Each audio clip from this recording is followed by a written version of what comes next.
Assalamualaikum warahmatullahi wabarakatuh. Ketemu dengan saya Devi Juliani, guru bidang studi sejarah di SMA Islam An-Nizam Medan. Hai, apa kabarnya nih? Semoga sehat selalu dan masih tetap semangat ya belajar dari rumahnya. Kita ketemu dalam mata pelajaran sejarah, pastinya kita akan membahas materi-materi sejarah yang menyenangkan. Oke, baik, materi yang akan kita bahas pada pertemuan hari ini yaitu perkembangan iptek dalam era globalisasi dan dampaknya bagi kehidupan manusia. Alhamdulillah hari ini kita sudah masuk kepada bab 2 ya, sejarah peminatan kelas 12. Oke, berbicara tentang iptek ya, iptek ilmu pengetahuan dan teknologi. Nah, kalau ilmu itu biasa diperoleh melalui kegiatan ilmiah, sedangkan pengetahuan didapatkan dengan proses pemahaman di luar metode ilmiah. Nah, jika ilmu pengetahuan adalah rumus dan teori, ya kan, maka teknologi ini bisa kita artikan sebagai praktik terapan dari rumus dan teori ilmu pengetahuan tersebut. Makanya nih, selalu dikatakan iptek, ilmu pengetahuan dan teknologi, karena keduanya saling berkesinambungan. Nah, berbicara tentang perkembangan iptek, maka kita berbicara tentang kemajuan teknologi. Nah, kemajuan teknologi ini merupakan sesuatu yang memang tidak bisa kita hindari dalam kehidupan sehari-hari. Kenapa, Bu? Ya, karena kemajuan teknologi akan berjalan sesuai dengan kemajuan ilmu pengetahuan itu sendiri. Nah, kalau ilmu pengetahuannya meningkat nih, banyak dilakukan penelitian-penelitian, maka kemajuan teknologi juga akan berjalan seiring dengan perkembangan ataupun kemajuan ilmu pengetahuan tersebut. Oke, next ya. Nah, jadi pada bab 2 ini akan ada 4 subbab yang akan kita bahas. Ya, di mana yang pertama kita akan bahas bagaimana perkembangan teknologi luar angkasa, yang kedua perkembangan teknologi persenjataan, yang ketiga perkembangan teknologi komunikasi dan informasi, yang keempat yaitu perkembangan teknologi transportasi. Nah, keseluruhan subbab ini akan kita bahas tuntas pada video pembelajaran kali ini. Pastinya dengan padat, singkat, dan jelas. Oke. Nah, perkembangan teknologi luar angkasa. Jadi, memasuki abad 20-an, ya, kemajuan di bidang ilmu pengetahuan dan teknologi ini luar biasa. Luar biasa telah membawa umat manusia, telah membawa kita menuju perjalanan antariksa yang mengagumkan. Ini kita berbicara tentang luar angkasa, berarti kita berbicara tentang antariksa. Di mana perjalanan ke antariksa ini menimbulkan pengertian yang lebih dalam tentang alam semesta dan membuka jalan bagi eksplorasi terhadap sistem tata surya. Makanya banyak dilakukan penelitian-penelitian ya di awal abad 20 itu. Bahkan sekarang banyak jurusan-jurusan yang meneliti, yang mengkaji tentang sistem tata surya, tentang antariksa, karena memang menarik. Nah, dengan menggunakan pesawat mesin untuk pertama kali pada 17 Desember 1903, pelopor penerbangan Amerika Serikat, Orville dan Wilbur Wright, telah menangkap imajinasi dunia dengan mewujudkan impian lama umat manusia untuk mampu terbang ke luar angkasa.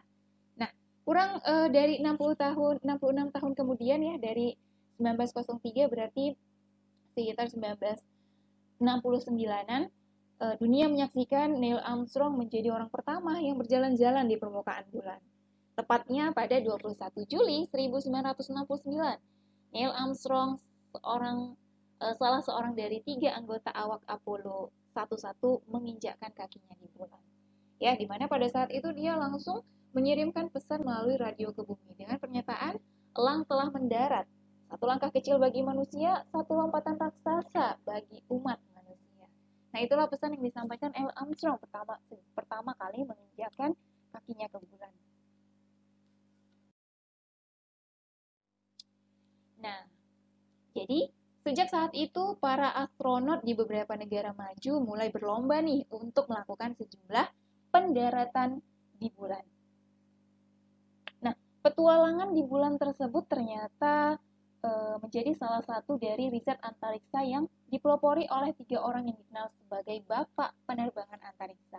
Wah, keren nih. Ada 3 orang yang kemudian mendapat julukan sebagai bapak penerbangan antariksa. Siapa saja mereka? Yang pertama ada dari Amerika Serikat, Robert Goddard. Lalu ada yang kedua dari Rusia, yakni Konstantin Tsiolkovsky. Lalu yang ketiga ada dari Jerman, yaitu Hermann Oberth. Nah, ketiga orang inilah yang kemudian mendapat julukan sebagai Bapak Penerbangan Antariksa.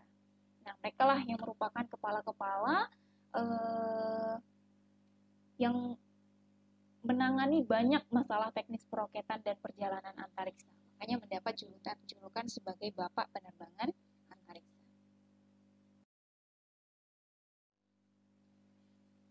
Nah, kemudian yang kedua yaitu perkembangan teknologi persenjataan. Nah, jadi ketika kita berbicara tentang teknologi persenjataan ini selalu mengalami yang namanya perkembangan dari waktu ke waktu. Perkembangan teknologi persenjataan sangat diharapkan oleh negara-negara maju. Untuk apa, Bu? Untuk memperkuat pengaruh dan kedudukannya di dunia internasional. Ya, selain untuk pertahanan dan keamanan negaranya, perkembangan teknologi persenjataan ini juga meningkat ya. Itu di awal Perang Dunia I seperti itu sudah banyak para tokoh-tokoh kreatif yang menciptakan senjata perang ya sejak era Perang Dunia I memasuki Perang Dunia Kedua sampai dengan Perang Dingin. Bahkan hingga saat ini perkembangan teknologi persenjataan semakin luar biasa. Nah, teknologi persenjataan yang banyak dikembangkan oleh negara-negara maju antara lain ada senjata darat-udara, senjata nuklir, senjata laser, dan senjata biologi. Ada juga kemudian dikenal sebagai senjata rudal, di mana senjata rudal ini merupakan elemen kunci dalam pertahanan strategi. Negara-negara besar seperti Amerika Serikat, Rusia, Inggris, Prancis, dan Cina. Rudal sebagai wahana pelontaran hulu ledak nuklir atau senjata pemusnah massa lain, dalam hal ini kimia dan biologi, dikembangkan melalui teknologi roket. Nah, dunia mengenal Robert Goddard, masih ingat ya yang tadi perkembangan teknologi luar angkasa, itu ada Bapak Penerbangan, ya yang kita kenal sebagai Bapak Penerbangan, ada Robert Goddard dari Amerika Serikat, kemudian Konstantin Tsiolkovsky dari Rusia, dan Wernher von Braun dari Jerman sebagai pelopor-pelopor peroketan. Nah, masih berkesinambungan ya antara perkembangan teknologi persenjataan dengan perkembangan teknologi luar angkasa. Oke, next. Nah, kemudian poin yang ketiga, perkembangan teknologi komunikasi dan informasi. Nah, ini sangat dekat dengan kita. Ya, sangat dekat dengan kita karena kita sebagai penggunanya. Seperti itu. Kalau tadi persenjataan mungkin kita tidak terlalu intens ya menggunakan senjata atau antariksa, kita belum pernah keluar angkasa. Tapi kalau perkembangan komunikasi dan informasi ini sangat dekat dengan kita. Karena memang pada awal abad ke-20 muncullah alat komunikasi seperti telepon rumah, radio, fax, dan beberapa alat komunikasi lainnya. Kemudian seiring berjalannya perkembangan zaman, beberapa alat komunikasi mengalami perkembangan yang pesat pula. Ya, dari telepon rumah sekarang kita sudah beralih nih ke telepon genggam alias smartphone, handphone, gadget ya. Nah, itu semakin lebih ringkas lagi. Gitu. Nah, dengan diiringi perkembangan teknologi informasi, teknologi komunikasi pun berkembang pesat. Muncullah istilah seperti teknologi komunikasi cyber. Contoh teknologi komunikasi yang menggunakan teknologi cyber atau internet adalah email, aplikasi chatting, banyak ya hari ini, ada WhatsApp, kemudian ada Facebook, lain sebagainya, dan juga aplikasi media sosial lainnya. Ada Instagram, Twitter, dan banyak sekali yang memang menggunakan teknologi cyber atau menggunakan internet ini. Seperti itu. Nah, sekarang yang terakhir, perkembangan teknologi transportasi. Ini juga sangat dekat dengan keseharian kita, karena kita merupakan pengguna daripada perkembangan teknologi transportasi ini. Nah, transportasi adalah pemindahan manusia atau barang dari satu tempat ke tempat lainnya dengan menggunakan sebuah wahana yang dapat digerakkan oleh tenaga manusia atau tenaga mesin. Nah, jadi sehari-hari juga kita menggunakan transportasi ini ya, baik menuju ke sekolah, ke tempat kerja, dan lain sebagainya. Nah, transportasi digunakan untuk memudahkan manusia dalam melakukan aktivitas sehari-hari. Nah, kalau di negara maju, kalau kita lihat biasanya ya mereka itu menggunakan kereta bawah tanah atau subway dan juga taksi. Nah, penduduk di sana itu biasanya memang jarang mempunyai kendaraan pribadi. Kenapa? Karena mereka sebagian besar menggunakan angkutan umum sebagai transportasi mereka. Baik itu pergi kerja, ya kan? Lain sebagainya mereka banyak menggunakan transportasi umum. Nah, kemudian transportasi sendiri itu dibagi menjadi 3.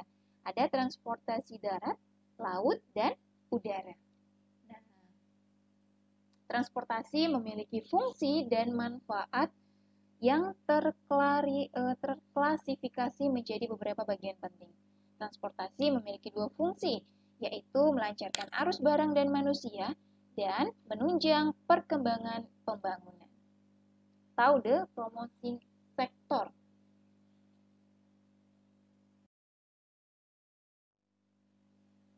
Nah, adapun manfaat transportasi adalah sebagai berikut, yang terbagi menjadi, diklasifikasikan menjadi 4, yaitu nanti ada manfaat ekonomi, manfaat sosial, manfaat politis, dan manfaat kewilayahan.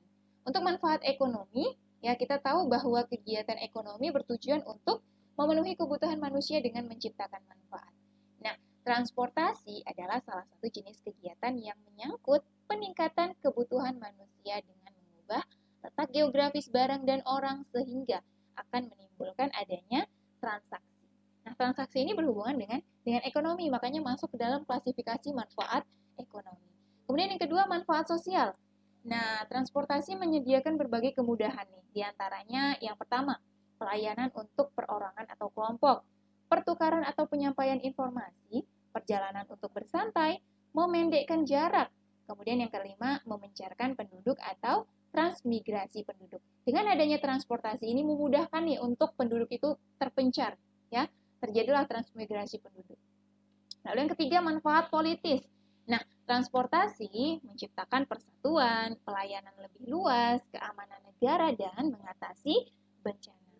Lalu yang terakhir yaitu manfaat kewilayahan, memenuhi kebutuhan penduduk baik itu di kota, desa, dan juga pedalaman.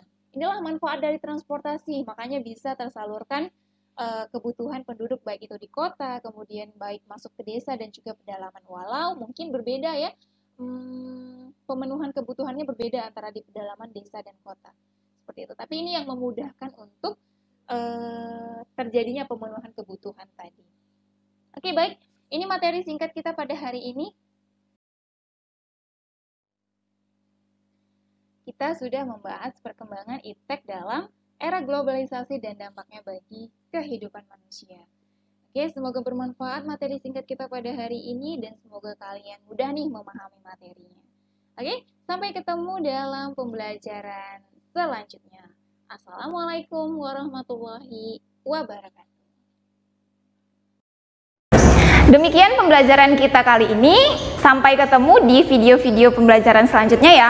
Jangan lupa like, komen, dan share video ini. SMA Islam Aniza Medan, unggul, cerdas, Islami. Wassalamualaikum.